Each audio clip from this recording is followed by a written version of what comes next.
Sean todos bienvenidos. Gracias por la presencia de cada uno. Yo quiero seguir con el mismo tema del domingo anterior. Por eso oraba como oré recién hace un momento. El Señor trajo a mi mente esas palabras. Cuando preparé el mensaje no lo pensé, haciéndome recordar aquel momento cuando las multitudes, sabiendo que en determinado lugar el Señor estaría con sus discípulos, dejaban todo y se iban así como estaban, en busca de encontrar algo. Y el Señor les dice: ustedes vienen buscando los panes y los peces. Y muchas veces nos pasa eso, porque cuando estamos en dificultades, en momentos de pruebas difíciles de la vida, y vaya que los hay, definitivamente los hay, los conozco,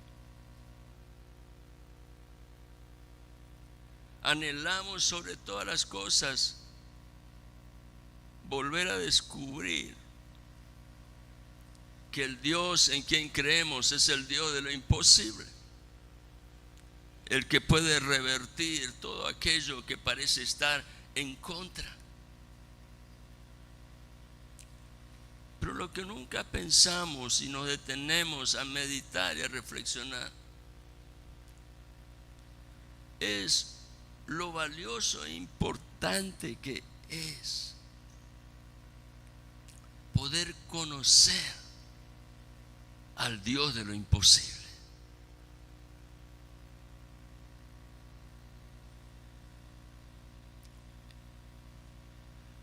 El título de este mensaje es el mismo del domingo pasado, pero el enfoque va a ser diferente. Conoce al Dios de lo imposible. No te conformes con los panes y los peces. Conoce al Dios de lo imposible. Esta es la segunda parte, pero quiero recapitular un poquito lo del domingo anterior, porque recuerdan que el domingo anterior fue un domingo atípico, en donde la lluvia también fue un obstáculo para muchos.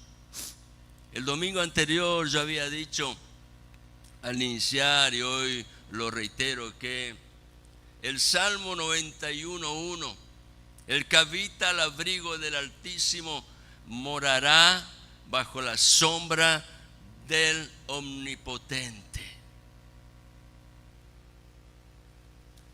Y este salmo tiene un gran beneficio para aquellos que lo leen, meditan en él, reflexionan en él y lo aplican a su vida. ¿Saben que el mundo está adoleciendo de algo que se está empezando a ser muy marcado? La poca tendencia a meditar en lo que vale la pena y reflexionar. Todo es rápido, todo es acelerado, todo es lograr un éxito, todo es alcanzar un objetivo, y no nos detenemos a meditar y a reflexionar en lo verdaderamente importante. El Salmo 91:1 me enseña lo valioso que es habitar, y eso significa permanecer, buscando continuamente su presencia. Eso significa estar en cada momento de la vida entendiendo que en su presencia estoy bajo las alas del omnipotente Dios, quien tiene cuidado, quien me protege, quien me ayuda y me fortalece y me sostiene. Todo esto me tiene que llevar, me tiene que enseñar el valor de conocer el carácter de Dios. Porque es a través de esa experiencia que podré tener un entendimiento bueno de lo que significa permanecer en una relación de amistad con el Dios de lo imposible, no simplemente como una circunstancia por un momento de adversidad. Permanecer en una relación de amistad con el Dios de lo imposible. Eso requiere poder conocer el carácter de Dios. El carácter del Dios de lo imposible fue revelado en su palabra y está claramente identificado a través de sus atributos morales. El domingo anterior nos enfocamos en uno de sus atributos, meditando por un momento en el carácter justo de Dios. Y cuando mirábamos el carácter justo del Dios de lo imposible, yo había dicho que hay un proceso que se debe cumplir si anhelo en verdad conocer el carácter de Dios. En ese proceso soy probado y a través del proceso Dios me ayuda a crecer, a madurar en la vida espiritual. Le había dicho el domingo anterior, y esto lo quiero reforzar esta mañana para los que no pudieron estar. El proceso divino es como una escalera de 5 peldaños que debo escalar. Primer peldaño es entender que siendo probado, soy llamado a soportar las pruebas. Pero no se trata solamente de soportar, de resistir, sino además soy llamado a vencer las pruebas. Y allí entender que en el lugar de la prueba es donde se va a dar testimonio de la condición de mi corazón. Tercer peldaño, después de soportar y de vencer en la prueba, es conocer el corazón, lo que hay dentro mío, que a veces es una gran incógnita. David, un hombre acostumbrado a buscar la presencia de Dios cuando estaba bajo el cielo estrellado cuidando el rebaño de su papá, él allí se deleitaba adorando al Creador, al Dios glorioso en su poder y majestad. Pero ese mismo supo decir en un momento de su vida: Señor, ayúdame, enséñame a conocer lo que está dentro de mí, yo no lo entiendo. Y entonces, teniendo allí algo de revelación, dice: por favor, preserva a tu siervo de la soberbia, que no se enseñoreen de mí.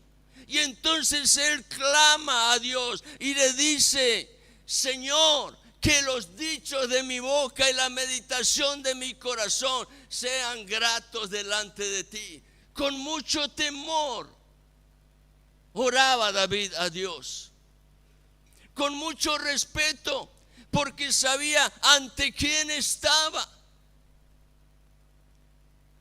Cuando yo conozco el corazón, es el momento justo de la vida para llegar al cuarto peldaño, que significa hacer los cambios necesarios. Dios no revela la condición de nuestro corazón para aplastarnos. Dios revela la condición del corazón para levantarnos, pero para eso es necesario hacer los cambios que el Espíritu está enseñando. Y una vez que puedo tener esa actitud de fe para aplicar en mi vida la medicina que el Espíritu de Dios está allí revelando a través del testimonio vivo de su palabra, Dios me alienta, Dios me motiva, Dios me impulsa a seguir creciendo, avanzar al próximo peldaño para seguir adelante a la meta, afirmando mi corazón en la fe, lo cual significa confianza en Dios. El proceso se realiza cuando aprendo a escuchar la palabra de Dios. ¿Estamos escuchando la palabra de Dios? Sí, yo sé. Ponemos un video aquí en YouTube, buscamos en la radio que tiene Manuel algún programa, escuchamos y muchas veces todo ese conocimiento está adornando el afán de saber algo más, pero no tiene resultado en mi experiencia personal. Por eso es tan importante poder decir: estoy escuchando la palabra de Dios. Sé verdaderamente lo que es escuchar la palabra de Dios. Es muy importante. Definitivamente les puedo decir que nos conviene, me conviene personalmente y creo que le conviene a todos. Y la razón fundamental de esta conveniencia es que si no escucho la voz de Dios, teniendo tiempo de meditación y de reflexión, el proceso que Dios quiere definitivamente va a realizar en nuestras vidas se detiene.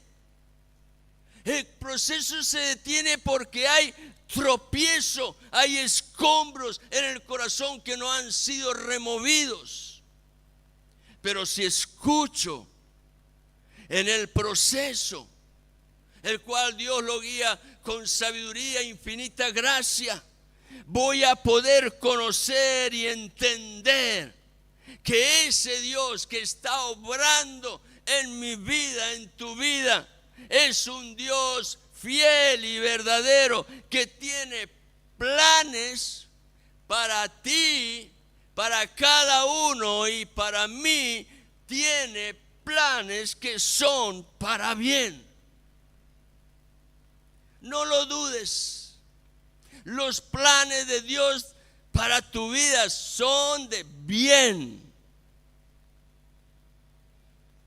Aleluya.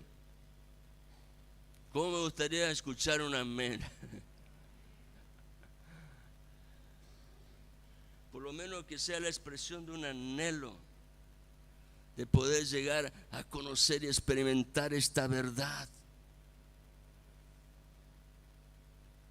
En el antiguo pacto, a través de Jeremías, el domingo anterior vimos el ejemplo de Jeremías y de muchos otros profetas. En el antiguo pacto, Dios llamó a Israel a volverse, pues sus planes, los planes de Dios, eran para bien. Cuando dejo los afanes y las ansiedades, escombros, y me vuelvo con decisión a Dios, le busco y encuentro que Él es un Dios vivo que está presente. entonces empiezo a conocer que sus planes verdaderamente en mi propia experiencia son para bien.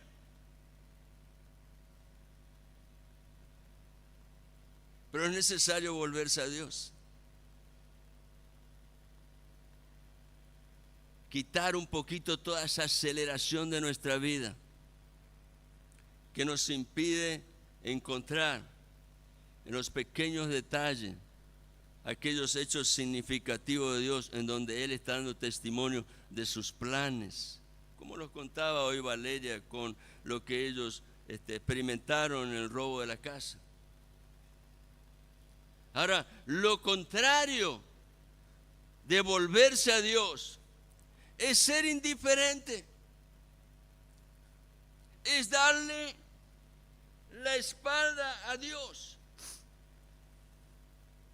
Triste cosa es, querido hermano, que habiendo estado en una reunión como esta, hoy o cualquier otro tiempo de culto en este lugar o en otra casa de oración, habiendo salido de ese lugar, cuando empiezan a pasar las horas de ese día y vienen los días que se suceden, de pronto no tenemos conciencia de lo que el Espíritu Santo ha estado ministrando en momentos como este.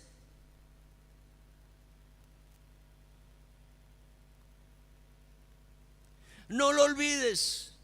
Quiero reforzar esto porque es el gran mal que está afectando no al mundo. Lo que realmente preocupa es que este mal está afectando a la iglesia. ¿Por qué? Porque nadie se detiene, o muy pocos son los que lo hacen, para tener tiempos de calidad con Dios, dejar de correr en pos de las vanidades de esta vida y aprender a meditar y reflexionar. La meditación y la reflexión en Dios y su palabra pasa a ser una virtud, una joya inestimable para el corazón que lo practica. Pues es así como Dios trató con Israel. El domingo anterior les mostré. Dios trató en el pasado con Israel. Sigue tratando en el presente con Israel. Porque lo que Dios busca continuamente es que el proceso se realice en un remanente fiel. Ese remanente fiel que se vuelve a Dios, reconoce que tiene errores, se ha equivocado, pero se humilla y busca volver al proceso. El proceso enseña que el yo soy el que soy, el eterno Dios, es Dios justo que obra en lo imposible. El domingo anterior finalicé el mensaje diciéndoles esto. Jesucristo es el que venció a la muerte. Él es el todopoderoso Dios que venció en la carne, en la semejanza de hombre, lo que para el hombre es imposible. Jesucristo, el victorioso, el todopoderoso, el Rey de gloria, el que viene pronto a buscar a su iglesia. Él es la suma de todo el bien que el Dios justo quiere y puede derramar en tu vida. Todo el bien que tu alma anhela y muchas veces no sabes identificarlo, está presente en Jesucristo. Él es la suma de todo el bien que conforme al plan del Padre ya ha sido preparado para manifestar en tu vida, en la vida de cada uno, en mi vida. Pero esta mañana quiero enfocarme en conocer el carácter santo de Dios. Vimos el carácter justo del Dios de lo imposible. Ahora quiero enfocarme en conocer el carácter santo de Dios. ¿Para qué? Para entender que el Dios perfecto en santidad es el que obra en lo imposible. Y bueno y necesario es que yo lo conozca a Dios en su carácter. Amén. Por lo tanto, hermano, quiero que me acompañes a la lectura de la palabra a fin de conocer el carácter santo de Dios. Por favor, el libro de Isaías en el Antiguo Pacto. Aleluya.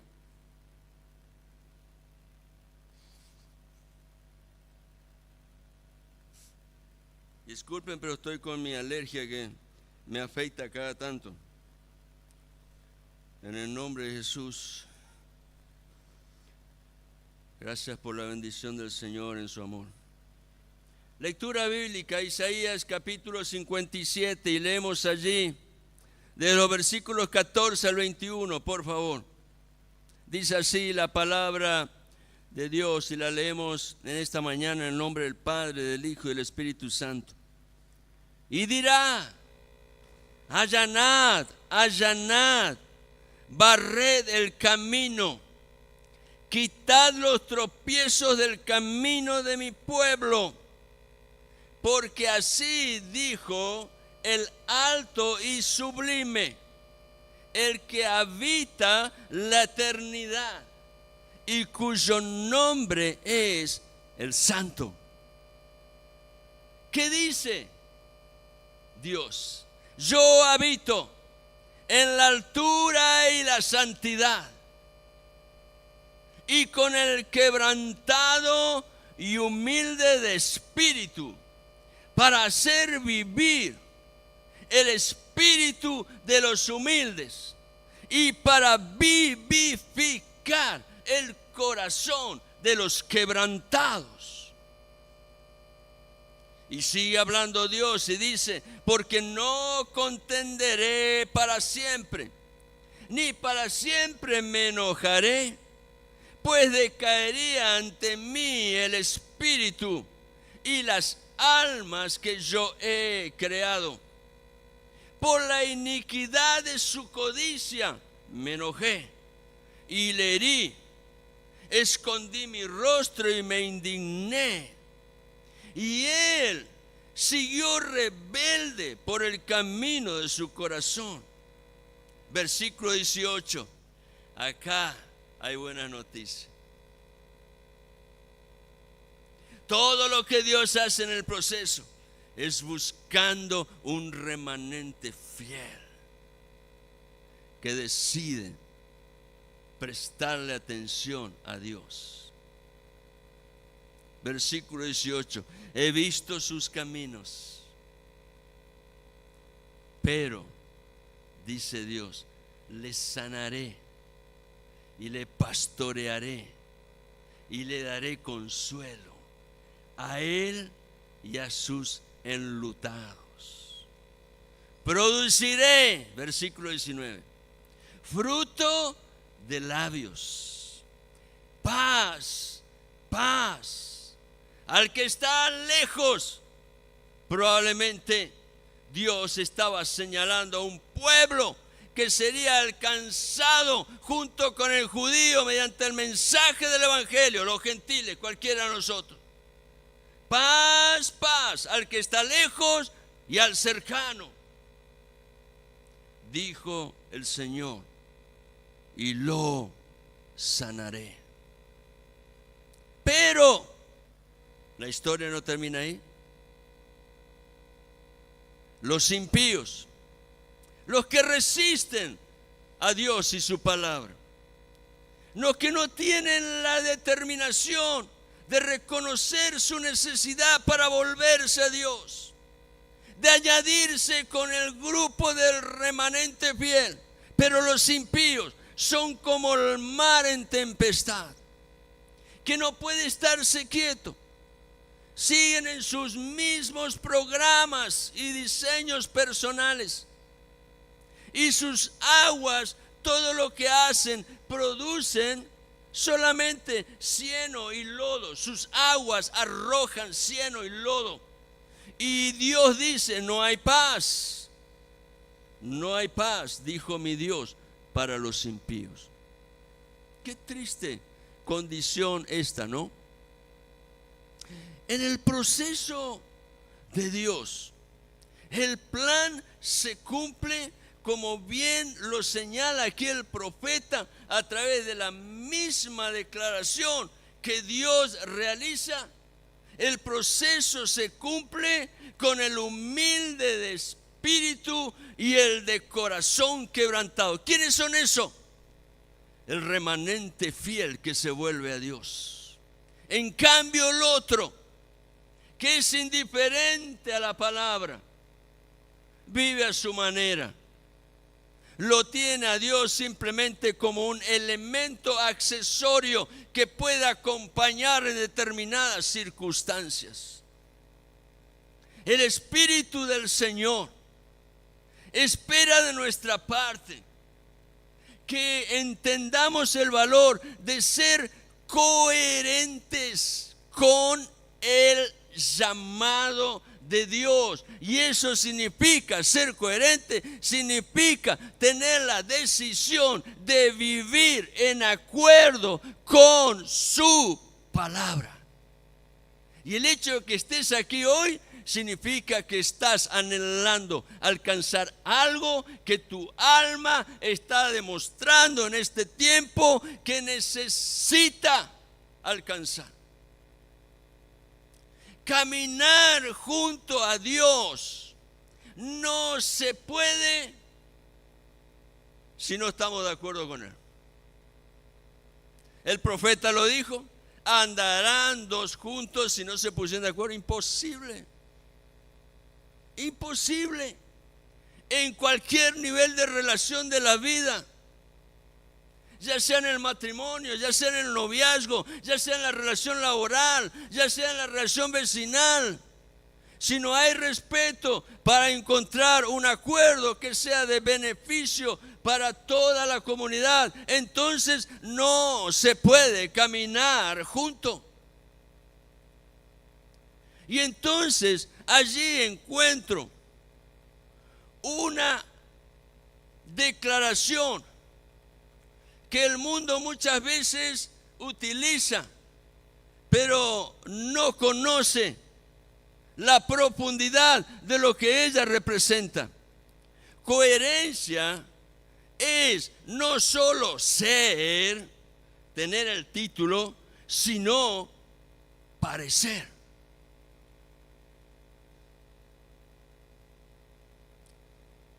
Eso significa que mis palabras y mi manera de vivir deben reflejar lo mismo.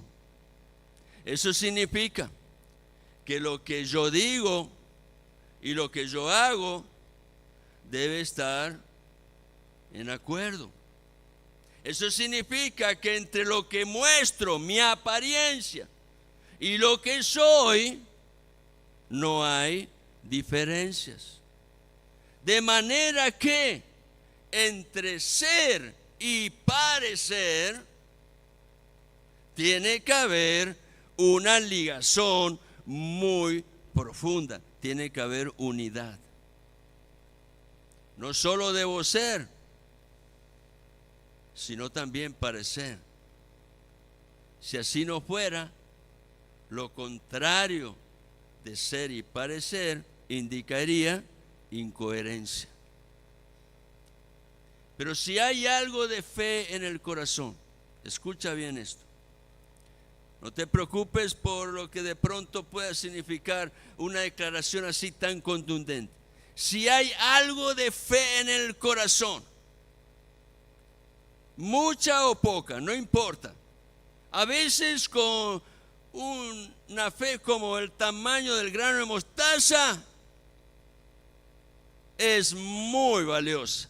Si hay algo de fe en el corazón y Dios está presente en tu pensamiento a cada momento, no solamente cuando de pronto descubro la carencia de panes y peces. Si hay algo de fe y Dios está presente en el pensamiento, debo hacerlo parte de mi vida en una manera práctica. Eso significa aprender a estar en acuerdo con Dios y su palabra. La manera de hacer parte a Dios en mi diario andar es creer a la palabra, es aceptar que Dios habló al hombre, Él se reveló. Tenemos acá el testimonio vivo de su palabra. Y en este conocimiento, buscar aún profundizar en la relación con Dios, respetando sobre todas las cosas lo que Dios dice en su palabra. La tristeza de la incoherencia en la vida del cristiano es el relativismo. Lo voy a decir de nuevo. La tristeza de la incoherencia en la vida del cristiano es el relativismo, en donde la palabra, a causa del relativismo, la palabra de Dios no es lo que define mi vida, sino que tan solo acompaña. Y acompaña en determinados actos en donde el alma encuentra espacio para sostener sus deseos personales. ¿Saben cuál es el resultado de todo eso? La pérdida de valores. No existe el respeto, no existe la sinceridad, no existe la honestidad, no hay empatía. Los valores se pierden. Y como resultado de perder los valores se pone en evidencia algo más profundo. Y es la ausencia de principios en nuestra conducta. Principios como la verdad, que hace que la mentira no tenga espacio. Principio como la justicia, que hace que lo bueno sea realmente puesto allí en un lugar destacado. No hay lugar para la pureza. Todo se justifica livianamente. Y el gran problema de esto es que finalmente la pérdida de valores y la ausencia de principios se nota en el testimonio personal. Y para que podamos entender, les voy a mostrar a través de la palabra cómo Dios muestra esta deficiencia en nuestra propia vida. La falta de testimonio personal. La misma palabra de Dios lo declara. Por favor, vayamos al libro de Oseas. Hay 3 declaraciones que hace Dios sobre Israel que son muy fuertes, muy contundentes. No nos permite hacernos lo distraído. inmediatamente Él nos llama a la meditación y a la reflexión. Oseas capítulo 7. Quiero leer algunos versículos, nada más. Versículo 8. Dice Dios, Efraín, de esa manera se reconocía en aquel tiempo, en el tiempo del antiguo pacto, después que el reino de Salomón se dividió.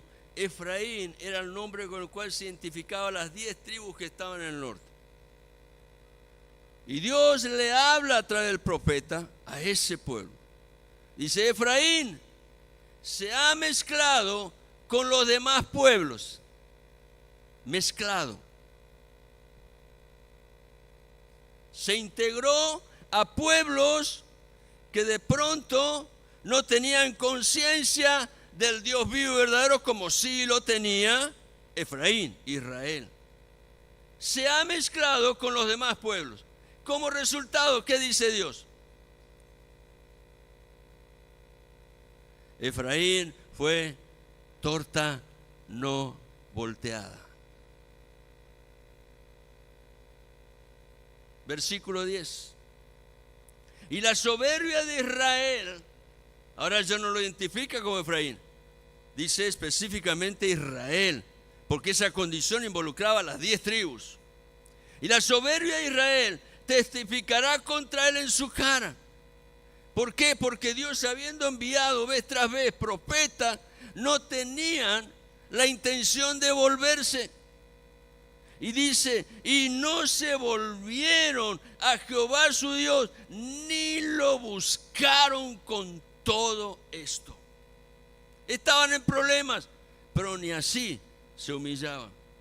Versículo 11, segunda definición. Efraín fue como paloma incauta, sin entendimiento. Llamarán a Egipto, acudirán a Siria, teniendo a Dios en medio de ellos. Iban a buscar ayuda en los pueblos vecinos, sin entendimiento. Versículo 14. Y no clamaron a mí con su corazón cuando gritaban sobre sus camas. Para el trigo y el mosto se congregaron. Y eso habla directamente de que ellos se ocupaban en vivir para sus deleites.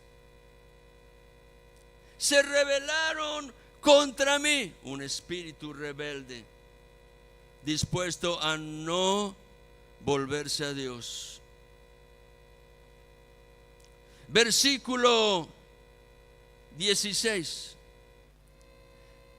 Volvieron, pero no al Altísimo. Fueron. Primero le dijo, torta no volteada. Segundo le dijo, paloma incauta.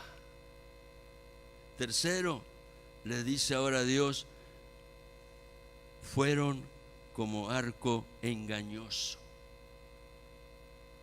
Wow. Tremendo. Arco engañoso. Cayeron sus príncipes a espada por la soberbia de su lengua.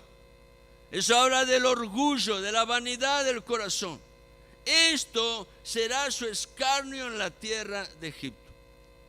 Qué forma tan dura de hablar, pero era la verdad.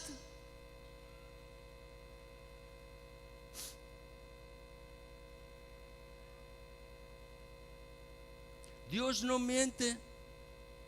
Le estaba hablando a ese pueblo porque lo amaba con amor verdadero y anhelaba que un remanente fiel se volviera, prestara atención, estuviera pronto para escuchar y reconocer la voz de Dios. Lamentablemente, ellos no tenían tiempo para eso.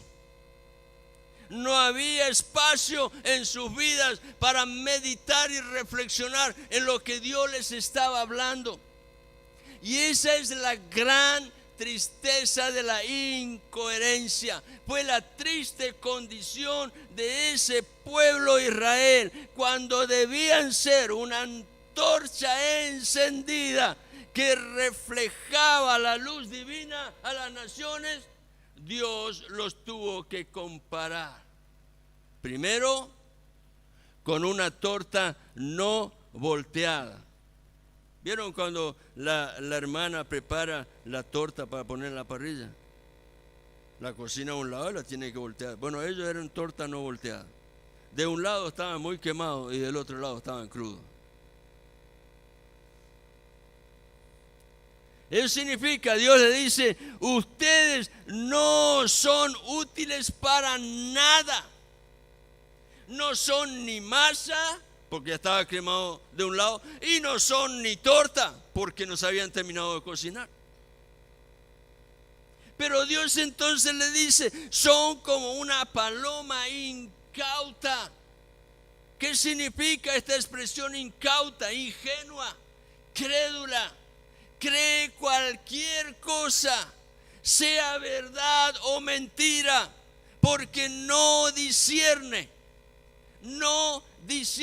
le da lo mismo. Mientras su alma tenga contentamiento, le da lo mismo. En vez de ser sabio, le dice Dios, son una paloma incauta. Eso significa torpes y fáciles de engañar. Y finalmente Dios le dice, son como un arco engañoso que erra al blanco. Usted dele a un buen flechero un arco, olvídate, le va a dar exactamente en el blanco. Pero el arco de esto era un arco engañoso. ¿Por qué? Porque todo lo que ellos residían en su vida era errando el blanco del verdadero sentido para sus vidas. Y eso era consecuencia del pecado y la deslealtad en el corazón de ese pueblo. Por eso erraban al blanco. Porque cuando yo ando en la verdad de Dios, no voy a ser objeto de la trampa, de la mentira y del engaño del maligno, de Satanás. Yo lo viví personalmente en un tiempo, y lo dije aquí en la iglesia, en un tiempo donde en mi vida sentía que las aguas se movían muy fuerte y fui engañado. Pero ¿saben una cosa? Dios en su amor y misericordia se manifestó. Y todo lo que me sacaron lo tienen que devolver, y con interés. Pero lamentablemente, muchas veces como paloma incauta caemos en las trampas del enemigo. Dios nos libre, hermano, de estar en esa condición, porque es el resultado de una vida que no está alineada con la verdad de Dios. En Dios no hay trampa, en Dios no hay engaño, en Dios no hay mentira, en Dios no hay segunda intenciones. Dios es la verdad en su estado puro. Por lo tanto, en la verdad de Dios no solo puedo caminar teniendo la dirección correcta, sino que en esa experiencia mi vida está siendo limpiada.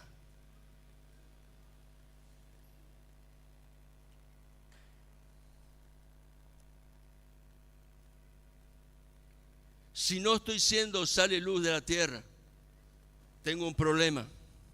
Hay incoherencia, porque Jesucristo dijo que debo ser la sal y la luz del mundo. ¿Cómo evitar ser incoherentes? Permítame llevarlos a un pasaje de las Escrituras que se encuentra en el Evangelio de Juan, capítulo 5 y versículo 19. Yo les quiero leer en la versión de la NBI, lo tengo aquí anotado. ¿Cómo evitar ser incoherentes?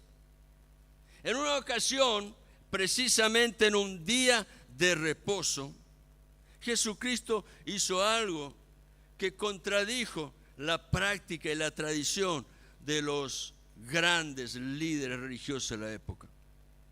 ¿Por qué? Porque Él decidió en un día de reposo sanar a un hombre que había estado paralítico por 38 años. Lo hizo en un día de reposo para mostrar que definitivamente Él es el Señor del día de reposo. Y en esa ocasión, como consecuencia de todo lo que generó ese evento de sanidad, Jesucristo dio testimonio de sus actos diciendo, Evangelio de Juan, capítulo 5, versículo 19. Entonces Jesús afirmó: les aseguro que el Hijo no puede hacer nada por su propia cuenta, sino solamente lo que ve que su Padre hace. Porque cualquier cosa que hace el Padre, lo hace también el Hijo, dijo Jesucristo. Eso es coherencia. Jesús como Hijo declaró: porque cualquier cosa que hace el Padre, lo hace también el Hijo. Y eso habla de un acuerdo en unidad. Si eso no ocurre en mi vida o en la tuya, si no estoy imitando al Señor, significa que hay tropiezos en el corazón, tropiezos que van a ser evidentes en el caminar día a día. Y eso significa que si hay tropiezo, el corazón tiene que entender que es el tiempo de hacer los cambios necesarios. Porque solo a través de los cambios necesarios vendrá la bendición y la victoria que Dios en su gracia y misericordia ya ha señalado.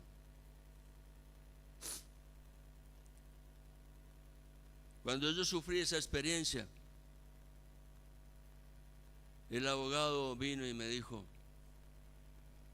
yo no puedo garantizarte nada, Sergio, me dice. ¿Y saben qué le dije yo? No te hagas problema. Yo sé que el mismo Dios en quien confío, Él da y Él también quita. Y si es la voluntad de Dios, ya la he aceptado.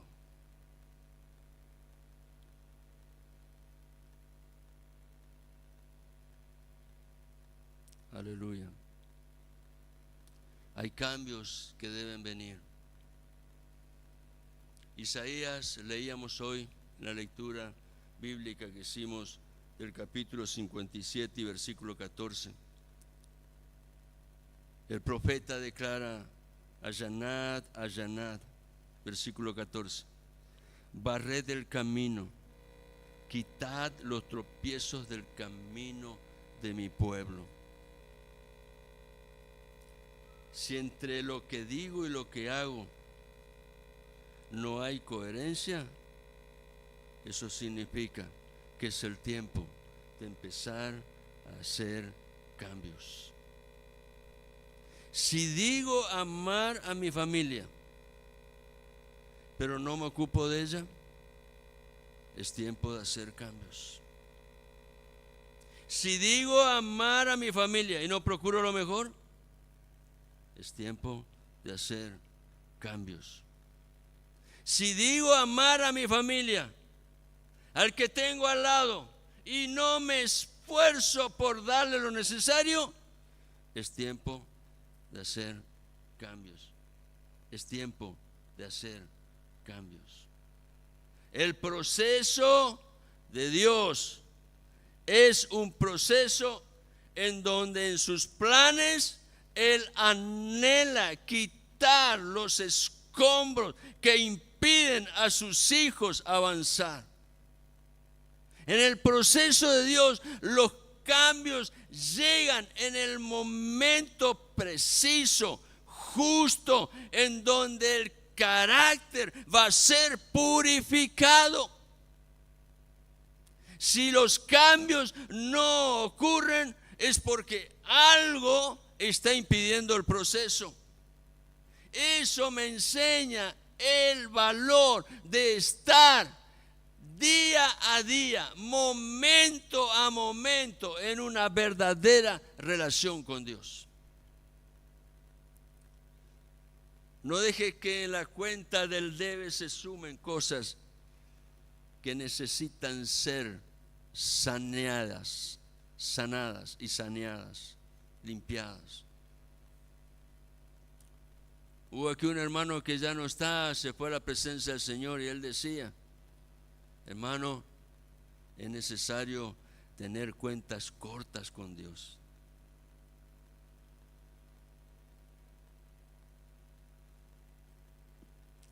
Y para estar en una verdadera relación con Dios, necesito prestar atención a la voz de Dios. En Isaías capítulo 57 y el versículo 15 dice: porque así dijo el alto y sublime, el que habita la eternidad y cuyo nombre es el Santo. Estamos hablando de alguien que está en un lugar inaccesible, alto y sublime, uno que habita la eternidad, cuyo nombre es el Santo. Él está en la altura y la santidad. Él es un Dios trascendente, está más allá de su creación. Pero ¿saben qué? Lo bueno es conocer, por la misma declaración de la palabra, que Dios está señalando que aunque Él es trascendente, es un Dios real que está presente en medio de su iglesia. Él dice la Escritura: yo habito en la altura y la santidad, y con el quebrantado y el humilde de espíritu. Él se revela en aquel que se humilla a conocer su necesidad y viene a Dios porque anhela ser ministrado por la presencia del Espíritu Santo. Ese Dios trascendente es un Dios que está presente. Él hace vivir el espíritu de los humildes, vivifica el corazón de los quebrantados. Él es Dios que sana, Dios que libera, Dios que restaura. Aleluya. Dios se reveló, querido hermano. Él es el eterno, su nombre es el Santo, y claramente la Escritura señalan la importancia que tiene la santidad. Es una condición necesaria para estar en relación con Dios. Eso no significa que voy a ser perfecto, pero sí que en mi corazón hay una búsqueda continua de experimentar la obra sanadora y liberadora que el Espíritu Santo realiza en un corazón quebrantado. No puedo vivir de cualquier manera y pretender todavía estar en relación con Dios. Eso es incoherencia. No refleja la sana doctrina. El Dios Santo le dio a conocer a Israel el camino para tener comunión con Él. Por eso cuando Él los saca inmediatamente de la esclavitud, lo lleva a una experiencia personal en el monte Sinaí, donde le entrega a Moisés una larga lista de leyes que se simplificaban en 10 mandamientos morales, y que luego el Señor mismo los redujo tan solo a Dios.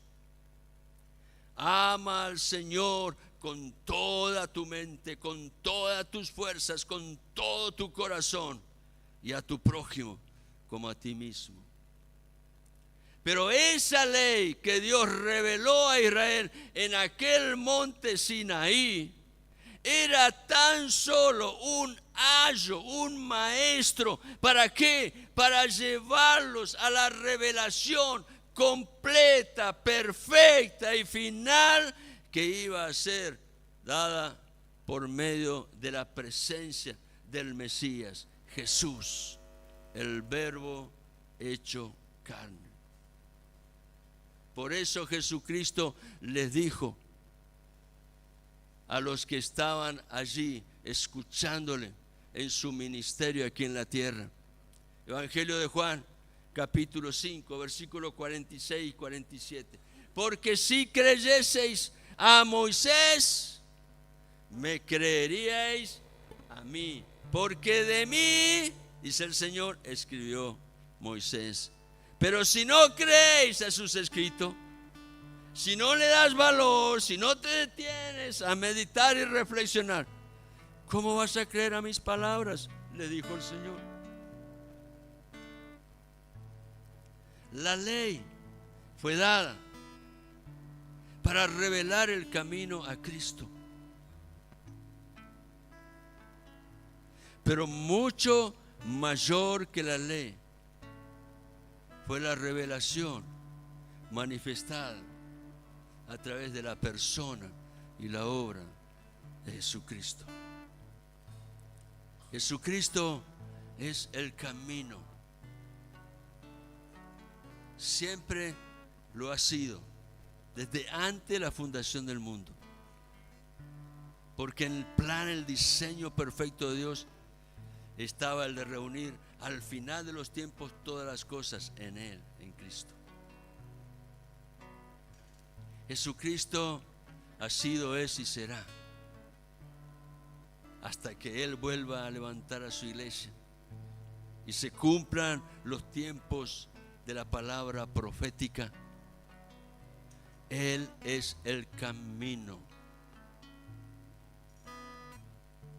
para volver a Dios. No hay otro. La ley fue dada para destacar el carácter santo de Dios. La ley lo destaca, el carácter santo de Dios. Pero la persona y la vida de Jesucristo lo dan a conocer en plenitud. Por eso dice el escritor de Hebreos, tal sumo sacerdote, refiriéndose a Jesucristo, nos convenía, puro, santo, inocente, sin mancha, impecable. Impecable.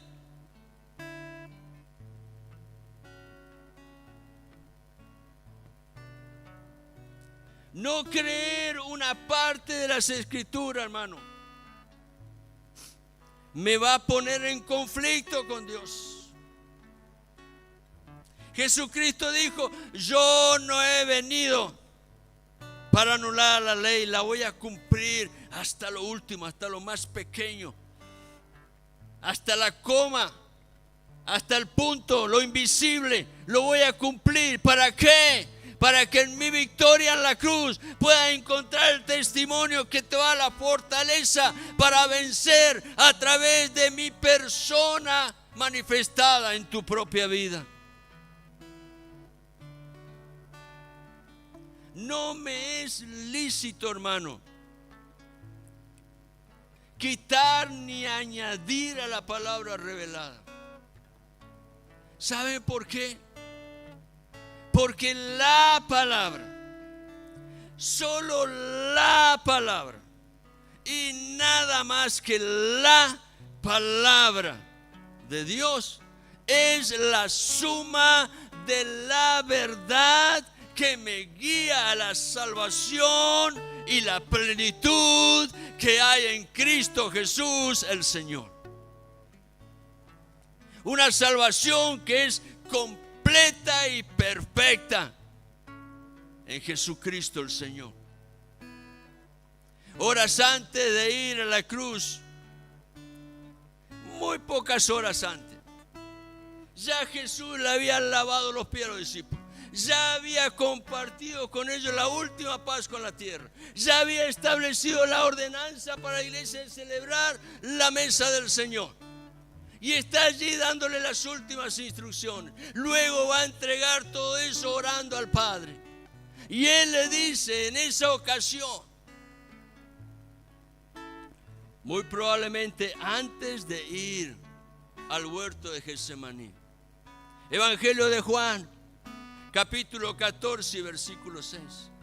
Yo soy, todos conocemos este texto. Yo soy. ¿Qué cosa dice Jesús? El camino y la verdad y la vida. Yo soy. Aleluya. Y cuando el Señor, antes de ir al huerto, ora por los discípulos, encomendando a la iglesia al cuidado, a la protección del Padre. Él ora así, Evangelio de Juan, capítulo 17, versículo 17. Santifícalos. Está hablando de la iglesia. Santifícalos en tu palabra. Tu palabra es verdad. Aleluya. ¿Cuánto de valor tiene la palabra en tu vida cada día? En cada decisión que realizas. ¿Cuánto tiempo ocupas de las 24 horas de tu día para meditar y reflexionar en la palabra? A través del Espíritu, Dios te dice y me dice, Dios habló a su pueblo, sigue hablando a su iglesia. Dios dice, te daré un corazón nuevo. Aleluya. Un corazón de carne en lugar del corazón duro de piedra que muchas veces se resiste. Un corazón quebrantado, un espíritu humilde. ¿Para qué?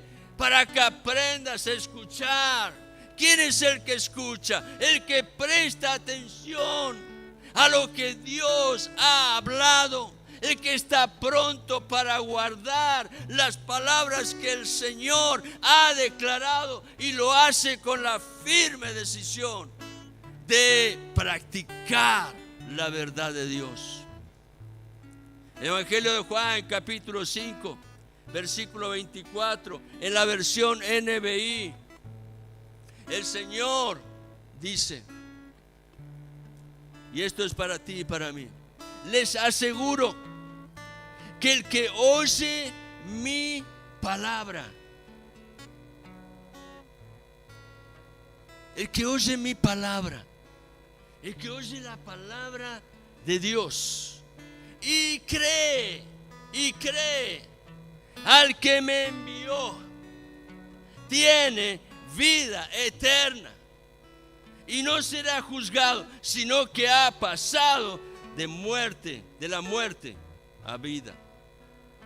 Escuchar a Dios, querido hermano, requiere humildad, requiere arrepentimiento, decisión profunda de hacer cambios, con la firme intención de volverme a Dios, conversión, porque entonces aprendo a confiar, a su palabra y confiar en la obra que Dios va a manifestar en ese corazón quebrantado, vivificándolo, vivificando el espíritu de los humildes.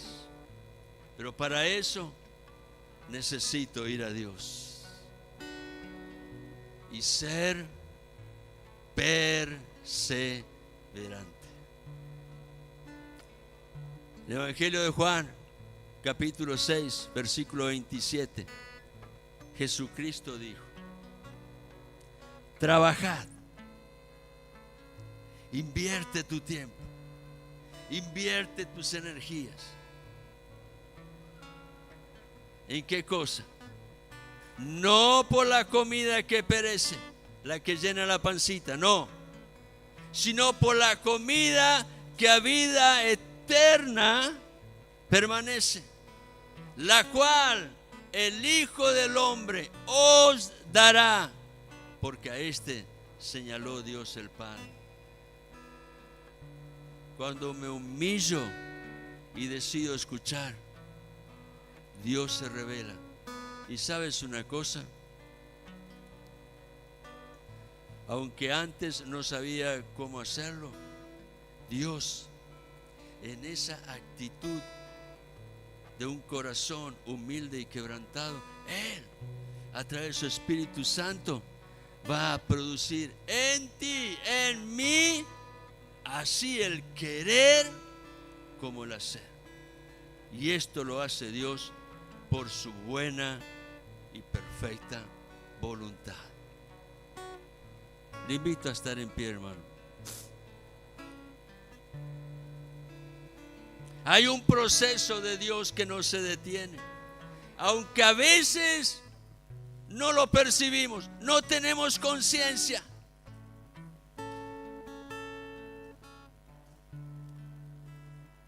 Ese proceso de Dios está presente en tu vida, en mi vida. Dios lo hace manifiesto muchas veces en ocasiones que nos sorprenden, situaciones de la vida que nos confrontan. Pero allí está el Espíritu Santo pronto para llevar el proceso al cumplimiento del plan de Dios, porque Él quiere definitivamente cambiar nuestro modo de pensar, darnos luz a través de la palabra que trae entendimiento mediante la iluminación del Espíritu Santo. Y en esa iluminación, allí Dios trabaja ordenando los pensamientos de la mente, a fin de que pueda yo reconocer cuán valioso es estar en acuerdo con Él, aprender a amar a Dios y a respetar su palabra. Todo esto lo hace Dios para que sepamos que Él es el Dios de lo imposible hacer. Él puede hacer lo que yo no puedo. El Dios Santo es Dios que hace proezas, es Dios que hace maravillas. Ese Dios viene y en el proceso te dice: te voy a dar un corazón de carne, un corazón que sea firme en la verdad, un corazón que lo voy a forjar con el temple de la perseverancia. Le voy a dar la convicción de esa fe en la cual se puede sostener aún en las batallas, en las pruebas más difíciles de la vida. Y todo esto, dice Dios, lo voy a hacer en la fragua de las pruebas. Porque entonces, dice el Señor, sabrás depender y esperar en mí. Y lo más maravilloso es que vamos a ver la gloria del Señor, obrando con su poder, transformando nuestra vida, llevándonos a la imagen de Jesucristo. Aleluya. Gracias, Padre, por tu palabra. Tú en esta mañana estás declarando algo, Señor, que en el Espíritu fue proclamado en el antiguo pacto. Cuando Moisés necesitaba ese testimonio, y tú le dijiste: ve y dile a mi pueblo, yo soy el que soy, me envía. Tú eres el gran yo soy, ese que está obrando en el corazón de cada uno de tus hijos que anhelan, Padre, tener una experiencia de completa victoria. Señor, gracias porque tú eres real, un Dios vivo, Dios que no miente, Dios que no se vuelve atrás. Tú eres Dios que está presente y estás obrando en la vida de todo aquel que está pronto para darte el lugar que te pertenece. Gracias, Señor, por tu palabra. Déjame decirte esto de parte del Señor. Si le das lugar a Dios y decides emprender el resto del camino tomado de su mano, aferrado a Él, echando raíces profundas en su palabra, Dios te asegura en esta mañana que Él estará allí contigo en medio de esos valles de prueba. Él va a transformar la tierra seca y estéril en una tierra de provisión. Él va a traer a creación manantiales de agua viva que te sustenten. Señor, tú eres fiel. El Señor dice: si puedes creer, afirma tu corazón en mí y avanza, no temas. Yo voy a ir contigo. Yo voy a obrar en tu vida, en tu familia, y conocerás la verdad de Dios, revelada en todo su amor y poder, por la misma presencia de aquel que venció, Jesucristo el Señor. Aleluya. Oh Señor, gracias porque tú estás aquí. Tú eres Dios vivo, Dios verdadero. Te exaltamos a ti, Señor. Te damos la gloria, te damos la honra. Y hoy, Señor, nos volvemos a ti y te decimos: Señor, toma mi vida en tus manos. Pastoréame, oh Dios. Guíame, Señor, con la pericia y la destreza de tus manos a esos lugares de pastos frescos y aguas de reposo. Ministrame, Señor, en medio de los valles de prueba, en donde parece que todo, Señor, no tiene apariencia de algo que merezca ser considerado.